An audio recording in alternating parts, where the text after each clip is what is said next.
first day working at the nursing home, the man noticed something extremely unusual. The residents on the 4th floor all looked haggard, their eyes vacant, as if they had no soul. But the people on the 3rd floor were full of energy, even partying through the night without slowing down. Just one floor apart, but the difference was staggering. Mike tried to find answers from Norma, a resident on the 3rd floor, but she warned him that the nursing home was very strange, and even urged him to leave immediately. Mike tried to question her further, but a nurse told him Norma had been taken to the infirmary due to illness. The next day, while Mike was cleaning the yard, he looked up and saw an elderly man on the 4th floor staring at him. As Mike stopped in confusion, the man bit his own finger, about to write something on the window glass. Suddenly, a loud crash came from above. Norma had fallen from the upper floor to the ground. The director explained to the police that it was just an accident, but Mike couldn't accept that explanation. That night, Mike woke up from a nightmare, and noticed a UV light at his door. When he tried to turn it on, he saw words written on the wall behind him. "Find the marked ones." He immediately carried the light toward Lewis's room. When Lewis turned over, Mike saw a clear X mark on the back of his neck.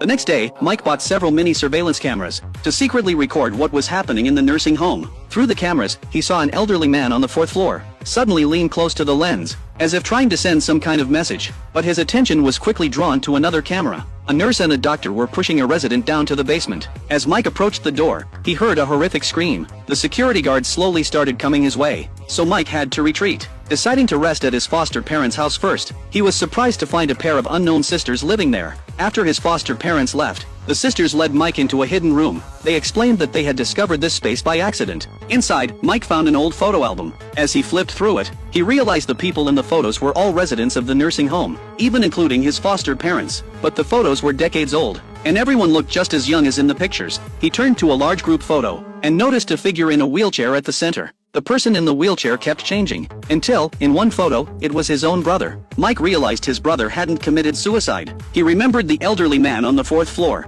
and suddenly understood. His brother had been turned into one of the experiment subjects. Mike ran frantically back to the nursing home, confronted the elderly man, and asked him about it. When the man nodded tremblingly, Mike broke down, nearly suffocating with shock.